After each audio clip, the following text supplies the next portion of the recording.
ধন্যবাদ। আপনারা জানেন যে ভারত এবং পাকিস্তানের যে যুদ্ধ শুরু হয়েছে এটিকে কেন্দ্র করে আমাদের সীমান্তবর্তী যে এরিয়া রয়েছে বিভিন্ন সীমান্ত দিয়ে বিএসএফ অনেক মানুষকে পুশিং করছে বাংলাদেশে।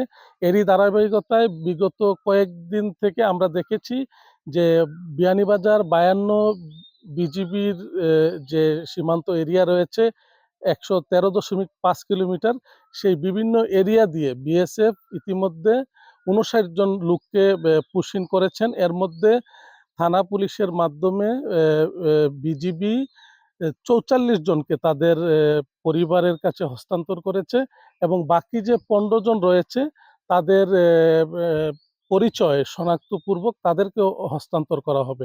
আমার সাথে ইতিমধ্যে কথা হয়েছে ৫২ বিজিবি ব্যাটালিয়নের অধিনায়ক লেফটেন্যান্ট কর্নেল মেহেদী হাসান মহোদয়ের সাথে। তিনি যেমনটি জানিয়েছেন যে ভারত এবং পাকিস্তানের মধ্যে যে যুদ্ধ চলছে এটিকে কেন্দ্র করে সীমান্তবর্তী এরিয়াতে তাদের টহল জোরদার করা হয়েছে এবং বিভিন্ন জায়গায় তারা চেকপোস্ট বসিয়ে তারা তল্লাশি করছেন এবং যতদিন পর্যন্ত এই উত্তেজনা বিরাজমান থাকবে ততদিন পর্যন্ত বিজিবির এই তৎপরতা অব্যাহত থাকবে বলে তিনি আমাদেরকে জানিয়েছেন।